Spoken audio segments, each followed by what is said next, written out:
नमस्कार, मैं पंकज आप सभी का इस वीडियो में बहुत बहुत स्वागत करता हूं। और आज मैं एक और इंपॉर्टेंट वीडियो लेके आ गया हूं, प्राइसिंग स्ट्रेटजी का पार्ट 3। पहले दो पार्ट में मैंने आपको 10 प्राइसिंग स्ट्रेटजी के बारे में बताया था। पहले पार्ट में मैंने आपको बताया skimming pricing, break even pricing, loss leader pricing, predatory pricing और बैरियर प्राइसिंग। पार्ट 2 में मैंने आपको बताया cost plus pricing, competitive based pricing, premium based pricing, penetration pricing और एंकर प्राइसिंग। 10 प्राइसिंग स्ट्रेटजी हो गए। पार्ट 3 यानी इस वीडियो में मैं आपको और 5 प्राइसिंग स्ट्रेटजी के बारे में बताऊंगा। ये जो 15 प्राइसिंग स्ट्रेटजी है ना, वो बड़े से बड़ा ऑर्गेनाइजेशन से लेके छोटे से छोटा दुकानदार अपने बिजनेस में इंप्लीमेंट कर सकता है। यानी ये जो जितने भी 90 से 95% बिजनेस है ना पूरी दुनिया में, वो इन्हीं 15 प्राइसिंग स्ट्रेटजी पे चलती है। जितना भी बड़ा बिजनेस हो, जितना भी छोटा बिजनेस हो, जितना भी किराना स्टोर हो, वो इन्हीं 15 प्राइसिंग स्ट्रेटजी पे चलती है। हो सकता है आगे जाके और भी प्राइसिंग स्ट्रेटजी निकल जाए तो पार्ट 4 भी बना दूंगा, लेकिन अभी के लिए तो ये 15 प्राइसिंग स्ट्रेटजी ही है। इसीलिए तीनों पार्ट की वीडियो को आपको देखना बहुत ज्यादा जरूरी है। नीचे डिस्क्रिप्शन में मैंने प्राइसिंग स्ट्रेटजी के ऊपर पूरा प्लेलिस्ट बना दिया है, आप वो तीनों वीडियो को वहां पे जाके देखिए, डिटेल में देखिए। नहीं समझ में आएगा 2 बार देखिए, 3 बार देखिए, लेकिन देखना बहुत जरूरी है अगर आपको रियल इंफॉर्मेशन गेन करना है तो। इस वीडियो में मैं आपको 5 और प्राइसिंग स्ट्रेटजी जो बचे हैं वो मैं बताऊंगा, इसीलिए इस चैनल को जरूर सब्सक्राइब कर लीजिएगा, सच दैट मैं इस तरीके के और भी पावरफुल वीडियोस लाता हूं। तब तक हम लोग बढ़ते हैं अपने आखिरी के 5 प्राइसिंग स्ट्रेटजी पे। जो हमारा सबसे पहला प्राइसिंग स्ट्रेटजी है ना, वो है बंडल प्राइसिंग। बंडल प्राइसिंग को ना एज अ बिजनेस स्ट्रेटजी भी इस्तेमाल किया जाता है, जहां पे कंपनीज क्या करती है, जितने भी उनके कॉम्प्लीमेंट्री प्रोडक्ट्स है ना, उन सबको एक साथ लाके जोड़ देती है, बंडल कर देती है, उससे वो एक दाम पे बेचती है। इसका मैं आपको एग्जांपल देता हूं। बर्गर किंग ने बहुत ही गजब का ऑफर निकाला 5 for 4। ये 5 for 4 क्या है? 5 फूड आइटम फॉर $4। यानी उन्होंने देखा कि कोक 140 रुपए का है, बर्गर 100 रुपए का है, फ्रेंच फ्राइज 100 रुपए का है, क्यों नहीं सबको एक साथ बंडल करके बेचा जाए। तो उन्होंने ऑफर निकाला कि हम 5 फूड आइटम्स देंगे, बर्गर देंगे, Coke, French fries, chicken nuggets भी दे देंगे 4 पीस और चिप्स कुकीज भी दे देंगे। यानी उन्हें 5 फूड आइटम को वो $4 में बेचना स्टार्ट कर दिया। $4 यानी 320 रुपए में। अब जब भी कस्टमर आएगा ना, तो उसका ध्यान यहां नहीं जाएगा कि मैं कोक और बर्गर ले लूं, क्योंकि कोक और बर्गर वो लेते ही 100 रुपए 250 रुपए तक पहुंच जाएगा। वो सोचेगा कि अगर मैं यहाँ पे 250 लगा रहा हूँ, 70 रुपए 80 रुपए और थोड़ा ज्यादा खर्च करके मैं डायरेक्ट बर्गर किंग का वो कॉम्बो ऑफर अवेल कर लेता हूँ। इससे क्या हुआ ना कि बर्गर किंग का एवरेज ऑर्डर साइज था वो ऑटोमेटिक बढ़ गया, और इवन वो ज्यादा वैल्यूएबल भी था, क्योंकि 5 फूड आइटम उनको 320 रुपए में मिल जा रहे थे, तो कस्टमर हमेशा वही खरीदता था। इससे बर्गर किंग ने बहुत ही अच्छा बंडल प्राइसिंग का इस्तेमाल किया। दूसरा जो मैं आपको एग्जांपल दूंगा वो टाटा प्ले का। टाटा प्ले ने देखा घर में 3-4 लोग, बेटी कोई नेटफ्लिक्स में सीरीज देख रही है, पापा हॉटस्टार पे कोई सीरीज देख रहा है, मम्मी टीवी चैनल पे कोई सास बहू का सीरियल देख रही है, बेटा कोई सोनी लिव पे सीरीज देख रहा है। इन्होंने देखा कि हर लोग अलग अलग ओटीटी प्लेटफॉर्म इस्तेमाल कर रहा है। टाटा प्ले ने इन सारे ओटीटी प्लेटफॉर्म्स को बंडल कर दिया प्लस टीवी चैनल के साथ, और कितने में बेचना स्टार्ट किया? 500 रुपए महीना में। इससे क्या हुआ कि जहां पे सब कोई अलग अलग पैसा दे रहे, अलग अलग ओटीटी प्लेटफॉर्म ने, वहां नहीं देना पड़ा। एक जगह टाटा प्ले में आपको पैसा देना है 500 रुपए महीने। अब उसके बाद आपको जो भी कंटेंट कंज्यूम करना है कोई भी ओटीटी प्लेटफॉर्म में, वहां पे आप देख सकते हो। इससे क्या हुआ, एक बहुत ही गजब का वैल्यू जनरेट हुआ, और कस्टमर को भी ये बहुत ही ज्यादा फायदा लगा, क्योंकि वो अलग अलग पैसा दे रहा था। अब क्या है, डायरेक्ट 500 रुपए महीना देना है एक जगह पे, उसके बाद आप कहीं पे भी बैठ के देखो, कहीं से भी कोई रोक टोक नहीं है। ये बंडल प्राइसिंग का बहुत ही अच्छा एग्जांपल है। ये था हमारा बंडल प्राइसिंग। जो हमारा दूसरा प्राइसिंग स्ट्रेटजी हुआ value based pricing. Value based pricing ना बहुत ही गजब का प्राइसिंग स्ट्रेटजी है, और ये जो प्राइसिंग स्ट्रेटजी है ना, वो डायरेक्टली डिपेंड करता है कि आप कस्टमर को कितना ज्यादा वैल्यू देते हो, उस पर ये पूरा प्राइसिंग स्ट्रेटजी डिपेंड करता है।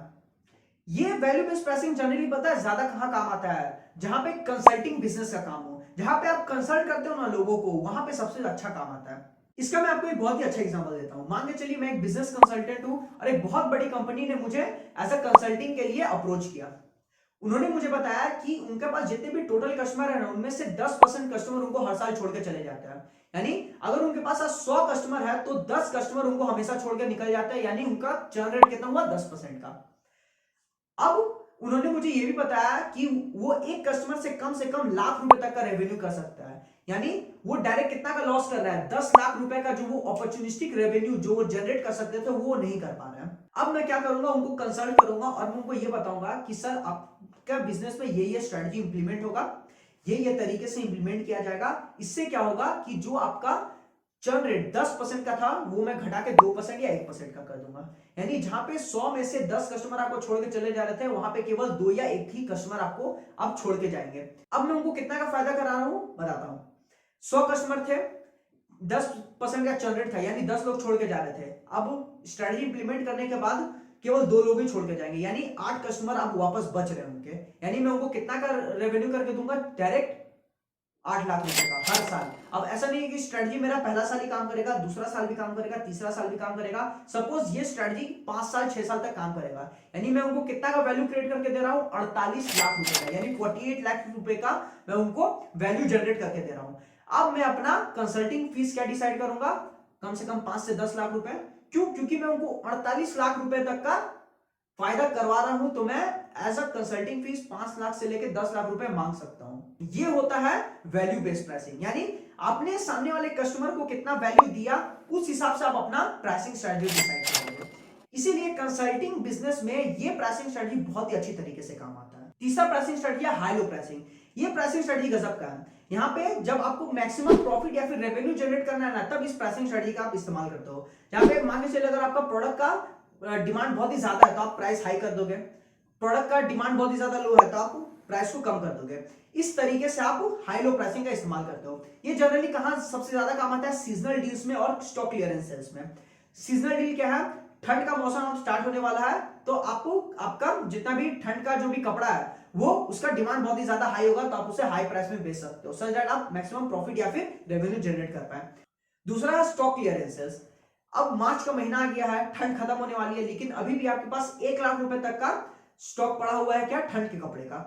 तो अब आपको तो वो क्लियर करना है, या तो आप क्या करेंगे, उसे लो प्राइस में बेचिएगा, सच दैट आपका जो 1 लाख रुपए तक का स्टॉक जो अटका हुआ है वो क्लियर हो जाए। इस तरीके से आप हाई लो प्राइसिंग का इस्तेमाल कर सकते हैं। जो हमारा चौथा प्राइसिंग स्ट्रेटजी है वो है डायनेमिक प्राइसिंग।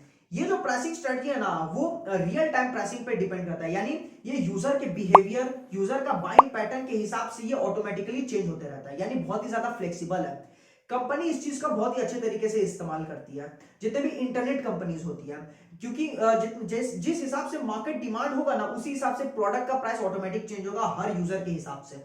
इसका जो सबसे अच्छा एग्जांपल है ना, जितने भी ई कॉमर्स कंपनी है, जैसे अमेजॉन, फ्लिपकार्ट, आप उसे कोई भी फ्रीक्वेंटली प्रोडक्ट खरीदते होंगे ना, मान के चलिए अगर आप बुक्स खरीदते हो, तो अगर आप उसे फ्रीक्वेंटली बुक्स खरीदते रहोगे ना, तो वो आपसे हमेशा ज्यादा चार्ज करना स्टार्ट करेगा, क्योंकि आप उसे फ्रीक्वेंटली बाय कर रहे हो, तो आप उतना ज्यादा ध्यान नहीं दोगे कि प्रोडक्ट का प्राइस कितना है कितना नहीं, आप उतना कंपेयर करने नहीं जाओगे, तो आप उसे ज्यादा में ही खरीद लेते हो। लेकिन कोई ऐसा प्रोडक्ट है जिसे आप बहुत ही रेयरली खरीदते हो ना, तो उसका वो दाम कम रखता है, सच दैट वो कंपेयर ना करे कि आपका प्रोडक्ट का प्राइस ज्यादा है या कम है, वो डायरेक्टली आपसे खरीद ले। ओला उबर इसमें सबसे ज्यादा माहिर है। जो ओला के फ्रीक्वेंट यूजर नहीं है ना, उनको हमेशा ट्रैवल के टाइम फेयर चार्ज कम दिखाता है, जैसे 16-17 किलोमीटर के लिए वो आपको 234 रुपए चार्ज करेगा, लेकिन अगर आप उनके फ्रीक्वेंट यूजर होगे ना, तो आपको वही 17-18 किलोमीटर के वो आपको 300-350 चार्ज करेगा। इवन वो डिपेंड करेगा सुबह और शाम कर लेके, रात को लेके, यानी सुबह में आपको वो प्राइस ज्यादा दिखाएगा, रात को प्राइस कम दिखाएगा, कभी रात को प्राइस ज्यादा दिखाएगा, सुबह को प्राइस कम दिखाएगा। इस तरीके से ओला उबर डायनेमिक प्राइसिंग का बहुत अच्छी तरीके से इस्तेमाल करता है। जो हमारा पांचवा प्राइसिंग स्टडी है वो है Chinese good pricing. Chinese good यानी चीप, लो क्वालिटी, यानी जो कंपनीज या जो बिजनेस अपने प्रोडक्ट का प्राइस बहुत ही ज्यादा कम रखती है, बहुत ही ज्यादा कम रखती है ना, वो चाइनीज गुड प्राइसिंग के अंदर आता है। अब मान के चलिए बोट अपना जो बोट का जो सबसे लोएस्ट दाम वाला हेडफोन है ना, लोएस्ट प्राइस वाला, वो 350 रुपए का है। अगर उसे वो 50 रुपए में बेचने लगेगा ना, तो हम विश्वास ही नहीं करेंगे, हमें लगेगा ये चाइना का माल है, ये चाइना का माल है, यानी हमें विश्वास ही नहीं कि वो बोट 50 रुपए में वो हेडफोन बेच रहा है। इसीलिए कंपनी जनरली इस प्राइसिंग स्ट्रेटजी का इस्तेमाल नहीं करती है, लेकिन कुछ रिटेल बिजनेस या फिर जो स्मॉल मैन्युफैक्चरर्स है ना, वो लोग चाइनीज गुड प्राइसिंग का इस्तेमाल करते हैं। यही होता है चाइनीज गुड प्राइसिंग। इसी के साथ हमारा ये वीडियो खत्म होता है। आशा करता हूं जो मैंने आपको 5 प्राइसिंग स्ट्रेटजी के बारे में बताया है, bundle pricing, value based pricing, high low pricing, dynamic pricing और चाइनीज गुड प्राइसिंग, आपके दिमाग में घुस गया होगा। नहीं घुसा है, 2 बार इस वीडियो को और देख लीजिए, पक्का घुस जाएगा।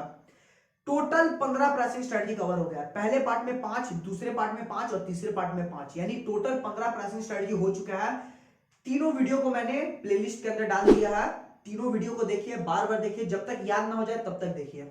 अब जब भी आप प्राइसिंग स्ट्रेटजी को डिसाइड करने बैठोगे अपने प्रोडक्ट के लिए, जब भी आप प्राइसिंग स्ट्रेटजी डिसाइड करने जाओगे, ये 15 स्ट्रेटजी में से कोई एक स्ट्रेटजी जरूर क्लिक कर जाएगा। एक स्ट्रेटजी होगा या 2 स्ट्रेटजी होगा जो आपके एकदम प्रोडक्ट के साथ सूट करेगा, आप उसे अच्छे तरीके से इंप्लीमेंट कर पाओगे। बहुत ही डिटेल में मैंने कवर किया है, वीडियो बहुत ही लंबा है, 3 पार्ट का वीडियो है, इसीलिए आपको पूरा देखना है, अच्छी तरीके से देखना है। वीडियो इंफॉर्मेटिव लगा तो इसे जरूर शेयर कीजिएगा। कमेंट करके बताइए कि ये 3 पार्ट का सीरीज जो मैं आपको प्राइसिंग स्ट्रेटजी के बारे में बताया हूं आपको कैसा लगा। हमें फेसबुक